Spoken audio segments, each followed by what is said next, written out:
Yeah, there it is. And this is Frank Watson with Tom Probasco and John Lowe on KaPOOF. And I see John is looking around. Hello, John. Hi, how we doing? I had to check myself pretty much on the screen and everything, and here I am. And you guys are already here, so I we're just got recording. here. I wanted to, Tom, you sent that poem, that beautiful poem, and how well poetry brings out problems.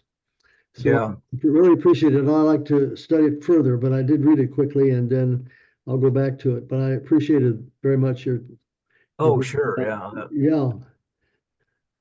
Yeah. That's one of the probably the best known, or one of the best known, Langston Hughes. I think that's the one I sent. Yeah. I think so. Yeah. Yeah. It's interesting the way he juxtaposes let America be America again, and then in parentheses, America never was America to me. Yeah, yeah.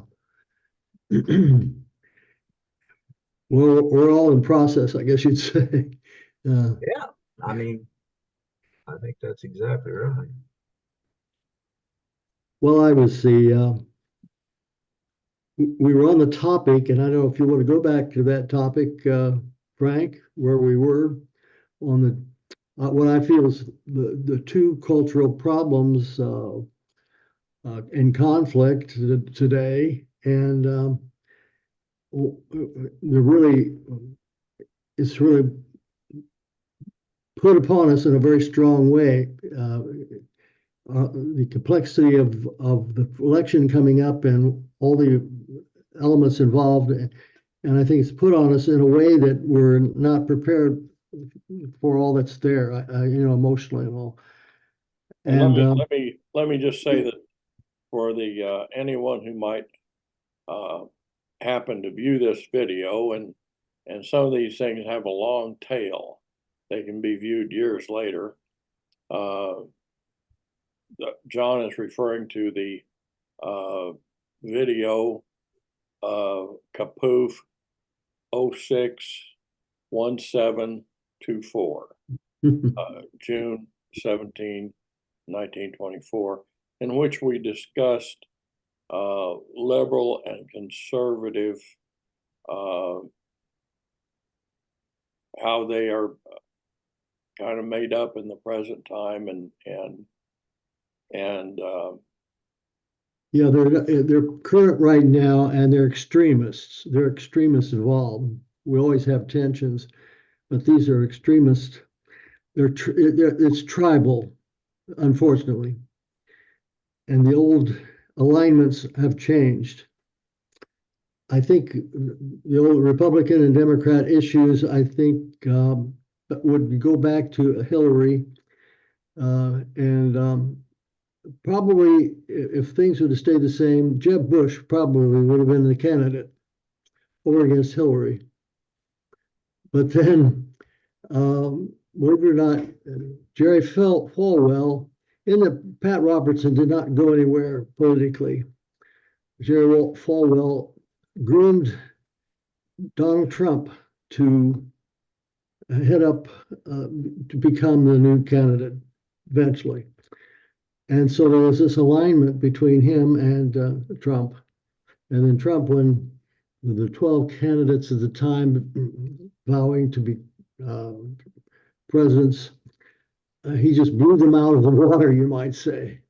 And his personality, his charisma, his ability to speak with such proficiency, I would disagree with about everything he would say, and in the manner, but nevertheless, he was very effective. You've got to admit that. He won a lot of people. And so that is what I would say would be the one extreme, that Donald Trump really wants to use the radical right-wing religious groups, the real militant religious groups, for his own purposes, for his own sense of power. He's a narcissist, and semi-paranoid or sociopathic. He craves power and he uses it. And he wants to use this religious group for his purposes. Personally, he cannot probably recite more than 1 or 2 verses of the Bible. He's been asked, and he says it's a private matter. So he's really not versed well in the Bible, and certainly not Christ or Christianity. So he uses this as a vehicle and for convenience. On the other hand, the church uses him, this particular church, the group of believers, and they do so for moral reasons, moralism, and they feel that the country is going to degradation and to depravity, worse and worse. And they feel that a lot of the problem is that our Constitution is liberal.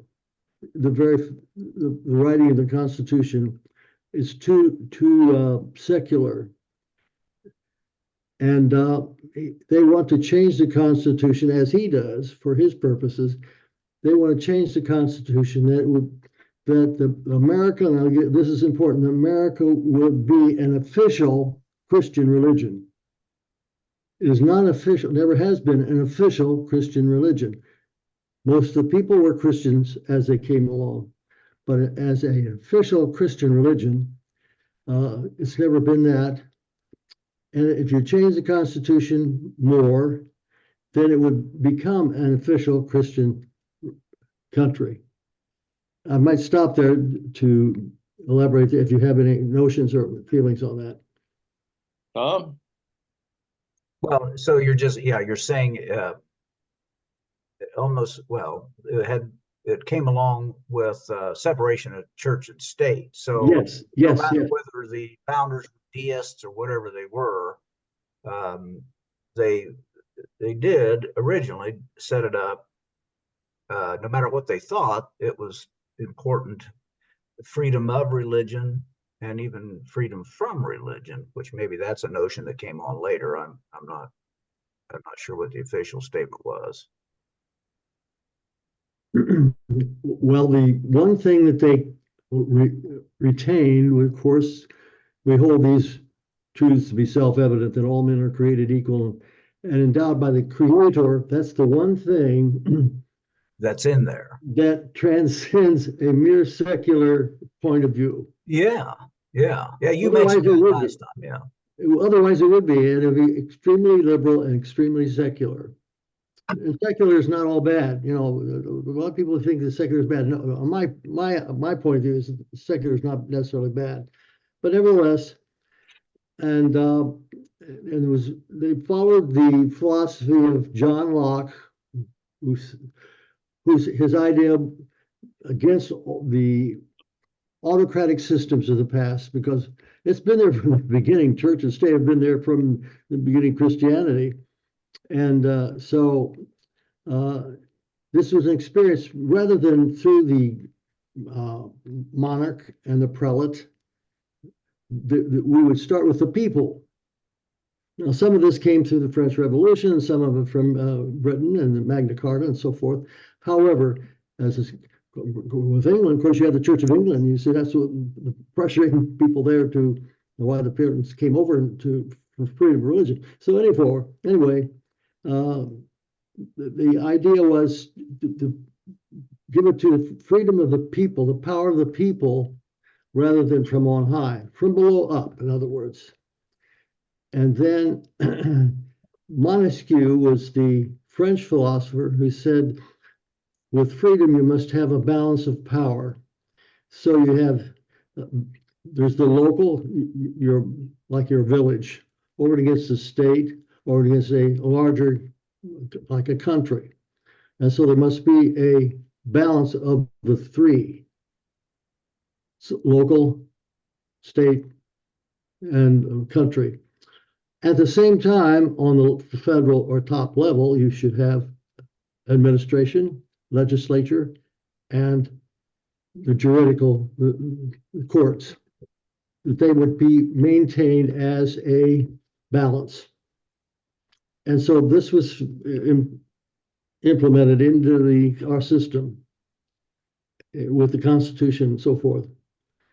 And it has worked because it has been democratic, local as well as far as number of people. That's why we have a Senate that has as many senators, no matter what the population is. Each state has 2 senators. Same thing in the Electoral College, same deal. So it's based on not only population, but also locale.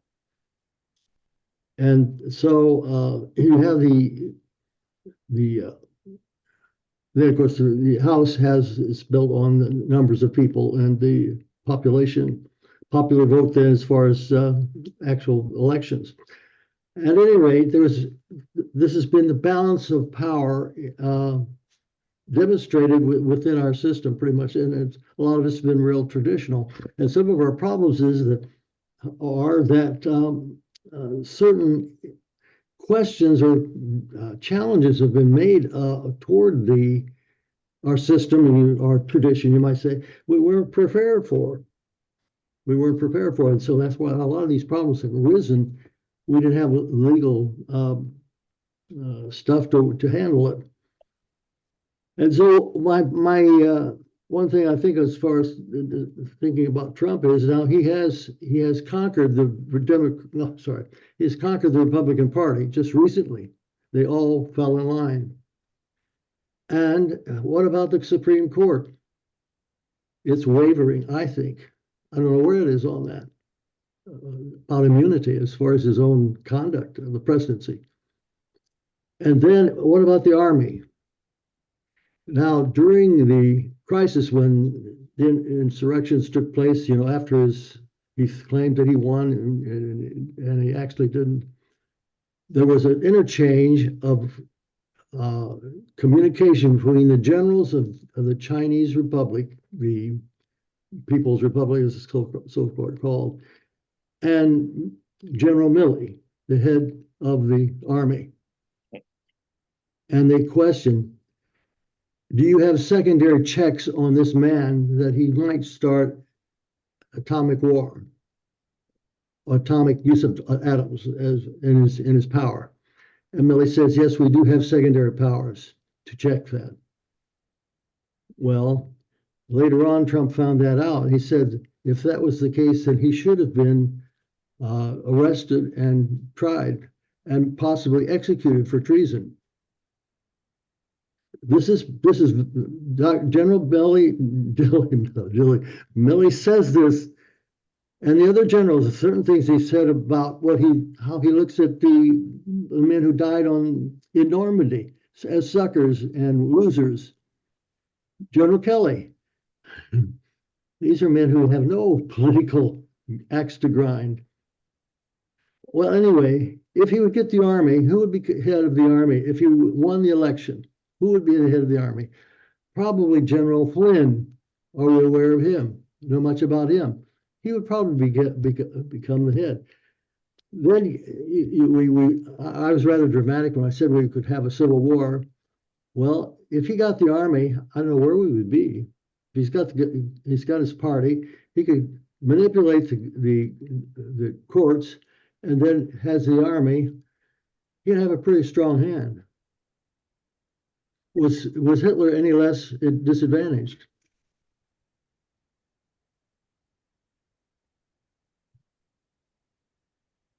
Now, that's one point of view. And the church, what they would like is like I say, a church, a biblical nation, you might call it, a biblical. This is the secretary, the leader of the House believes in a religious republic. Or white, it's even white. Jerry Falwell was a racist. I'm sorry, it was that too, but he was a segregationalist.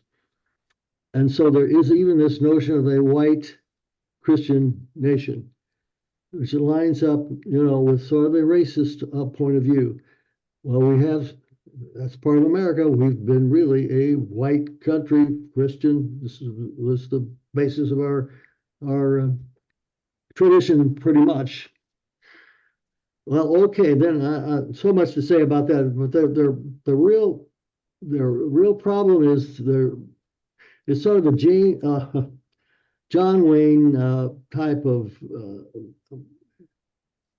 warrior god to take over and straighten out the moral depravity of our country. And there's truth to that. We need that, certainly. But at any rate, that's their motivation. And if you push it far enough, you would go to Rush Moody, a man who was a leader back in the 60s, 70s, who felt that we ought to model our country on the Word of God, which is the Old Testament. That would, if it went that far, it could be even like the Old Testament and the rulings there. So anyway, there's so much for that point of view. And any notions on that, because I want to go then to the radical left wing, which is even more threatening. Not quite as immediate because the elections are not coming up. It doesn't affect Antifa that much and the wokeism, but that is just as threatening indirectly that the radical right is. So you see my passion in this whole deal, because so do you have time that I would go into the right wing? I'm sorry, go into the left wing. Go for it. Okay. I have to get up some notion of papers here. Let's see. This movement is what we would call neo-Marxist and is atheist. It's not merely economic. It is total culture. And I have to get a drink of water here.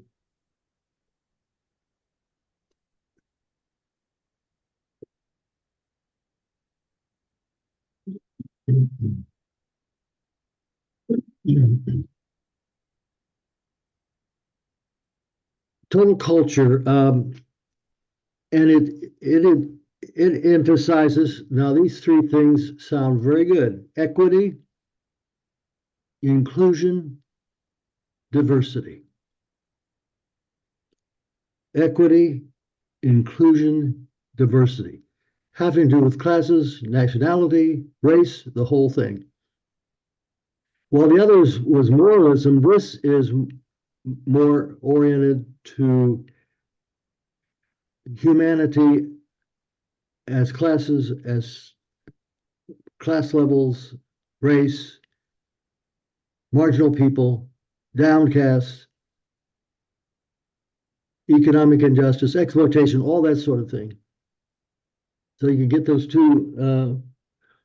They're both moral, aren't they? Aren't they really? One's have to do with moral life, family, sexism, and all that sort of thing. And this has to do with more of human equity, as it says. But the thing is, as far as equity is concerned, it's not just as far as equity, as far as opportunity is concerned, but also that what you produce is also to be shared with the totality. So when you say equity, it's not only that you have a job and so forth and so on, or you have initiative, but then you must share that with those who do not produce as well as you.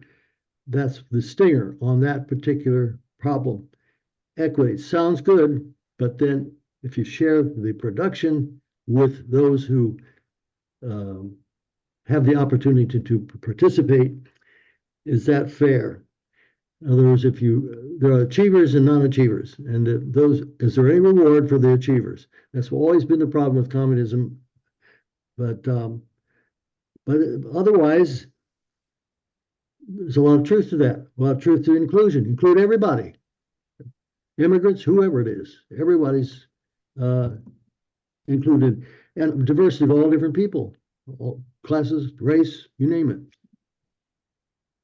Nothing, is there anything wrong with that? Sounds pretty good. But now we're so constructed in our attitudes, really, I suppose you'd say, some ways, the Christian civilization or all that we've received through our history of Western civilization,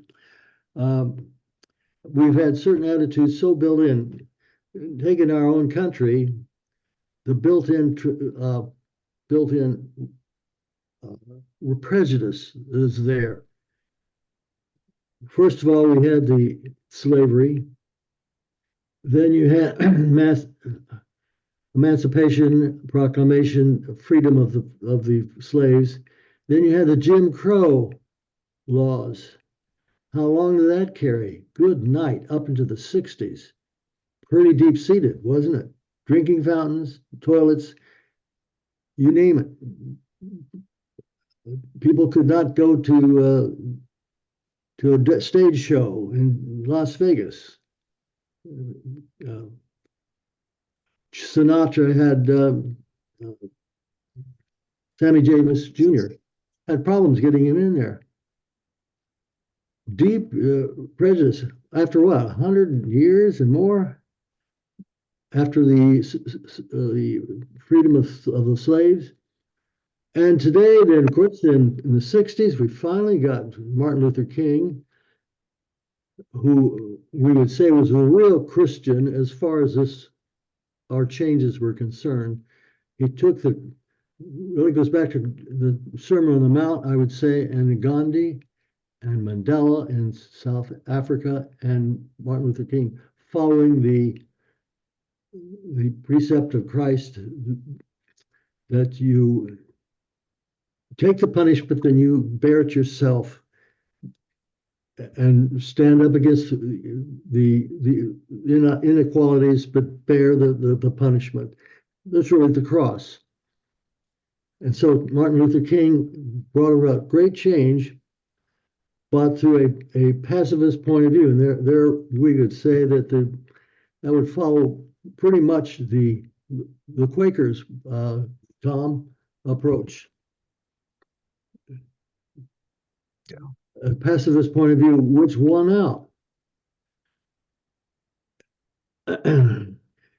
It's really I'm not. Sometimes I really feel strong about myself that the pacifists. I think there are times it seems that you have to have a police force and you have to have just war, I guess you'd say, but at the same time, it's very tempting to be a total pacifist. And I sympathize with the Quaker movement on that score, at least to a degree.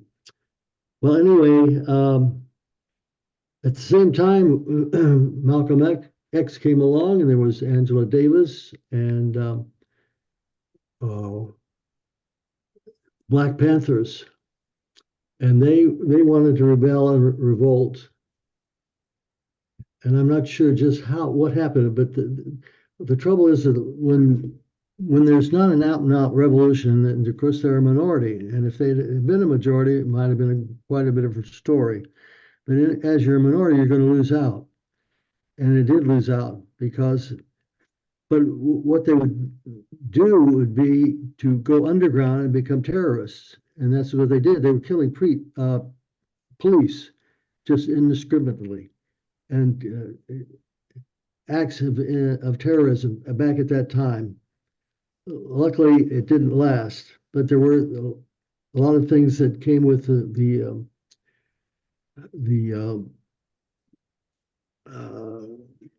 granting of rights, during that time. What was what's the phrase?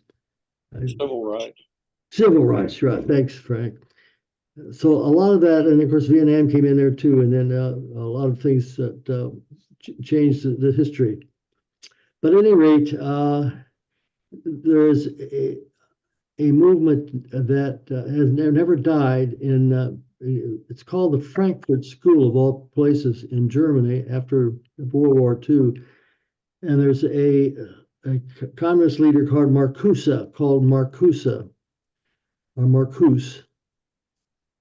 And he holds, going back to equity, inclusion, diversity, because he feels that there's still this great deal of inequality, racism, and it will thrive with, especially in this country, on the point of racism. And one of the things that really set it off was the Floyd George incident and the various killings of Black people and men here, there, and whatever. And of course, the inequality of crime and the prisons, how many are Black, and on it goes. It's a deep-seated racial prejudice that we still have, but to call it a strictly race country, this is what they would still say. And so they want to infiltrate and set up what they feel, again, as equity, the inclusion and diversity, to right the wrongs. And there's been sort of an ongoing sort of little revolt group in Portland, Oregon. Now, after the Floyd George problem, Blacks Matter Life, let's see, what's the phrase? Blacks Matter movement. Black Lives Matter. Yeah, you remember all the looting that went on and so forth. There's a tendency for anybody to want to loot if you're really in poverty, you get a tree to steal, But along with that was is an Antifa movement, or wokeism. What does it mean? What does a wokeism mean? It's to be awake as far as equity, diversity, and inclusion. To be awake that these injustices are there. But if you push it too far, sort of a small incidental example of that is defunding the police, defunding the police, or putting down Jefferson and Washington because they had slaves, putting them out, even questioning Lincoln. You see, if you start pushing that further and further, and this kind of atheistic type of thinking is very prevalent among many of in the humanities of the universities. And they're atheists, and so if you're an atheist, what is your cause then? What's the cause? If you're not Christian and you're an atheist, what is your great cause? Well, wouldn't it be equity, inclusion, and diversity? And that's why a lot of these thinkers, the intellects, are pushing this in a lot of the philosophies, the humanities. And an example is Portland State University. There's a man who was run out of there because he just wanted to be open-minded. He's called a fascist.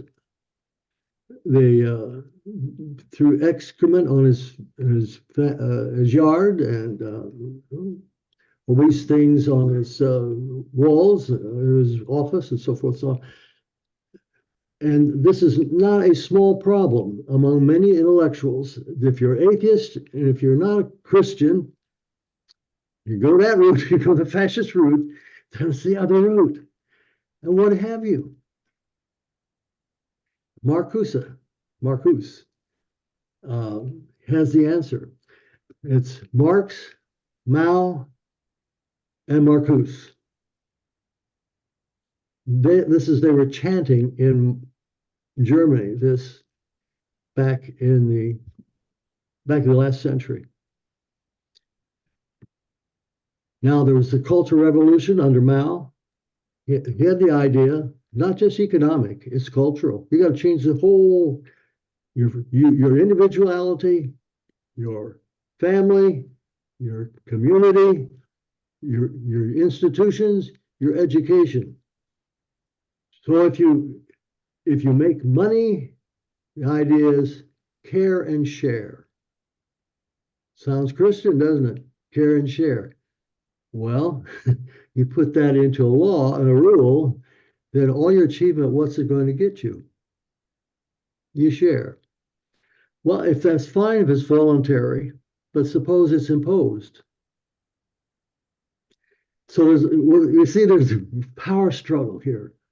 From the fascist point of view, power, the church wants to impose itself in some way, take away your freedom.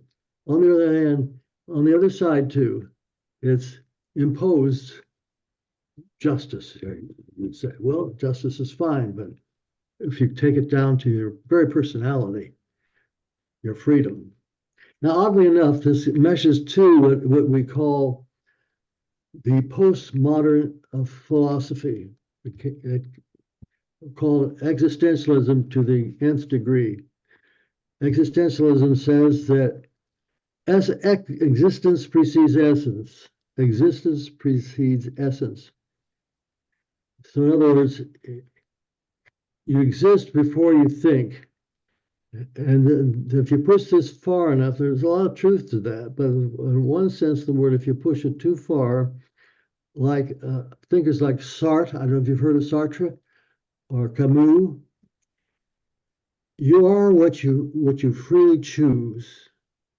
There's no goal, no truth beyond. There's no truth beyond, no ultimate truth. Your truth is your freedom. And so you make your own freedom. Now, does that sound particularly new? Your truth is your freedom. Do what you want to do. Have you heard that song? My way.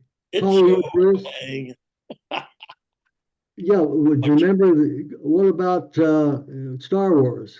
I can't tell you to do your thing too. Yeah, Star Wars, Star Wars. The Force, the Force. Follow the Force. What is that? And so that sort of meshes in also with this Marxism, because Marxism does not have, believe it or not, Marx really wanted a democratic point of view of doing all this from the people.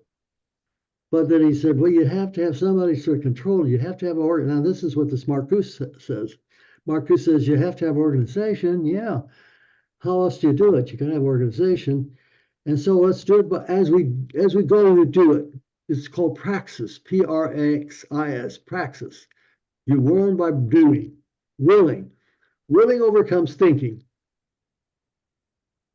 You're free. You do your thing, overcome by doing your thing. That's Sartre, that's Camus. Well, how much time do we have? We are down to about little over 5 minutes. There was another song, but Chicago put up. We have so much time. Does anybody know what time it is? Does anybody know what time it is? Does anybody really care? Yeah, yeah. Caleb Hawkins has a song about time that I really love. Time changes everything.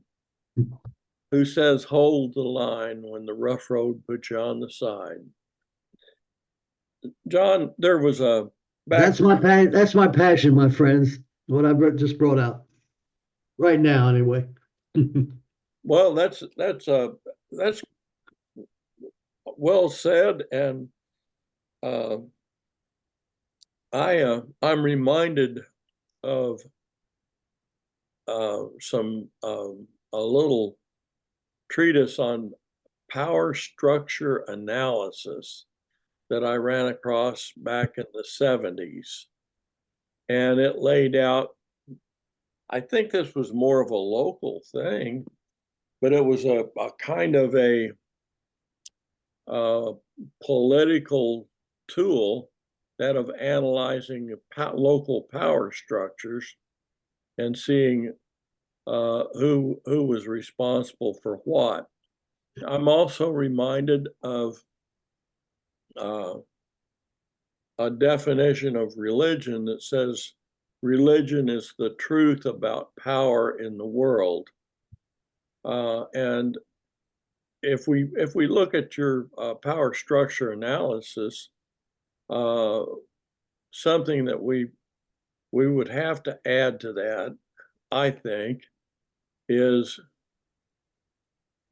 who has what kinds of power and how are they being used? How are those powers, how is the power being used? And you've got the moral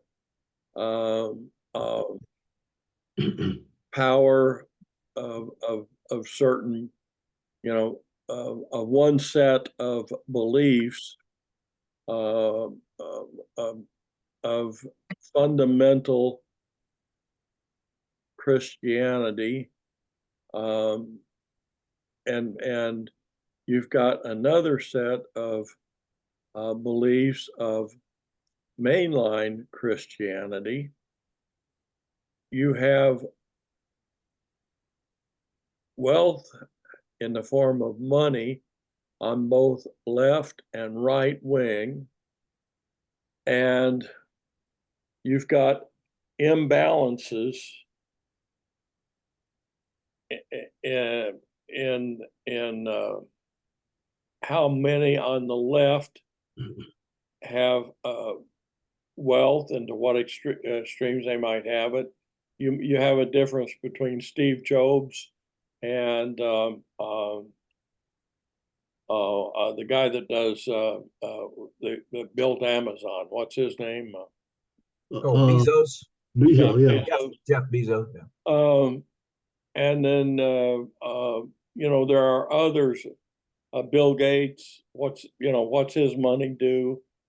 You have the Supreme Court decision that corporations are people and brought money into the political arena in a very special way, and that money pushes for the agendas of a certain strain of capitalism. Capitalism itself can be seen as, I see capitalism as a theory that in some ways it just speaks truth. But in some ways, I think the theory has not been correctly articulated, and this is exemplified by something called market failures. And we're less, and in all of that, there are some respected spiritual teachers who are saying everything that we're doing here between each other on earth will have to answer, including theology, to this is an interplanetary world, and that we are Earth-centric, and being Earth-centric may not serve us well. And think of the native populations of the US who did not recognize ships on the horizon as ships. They had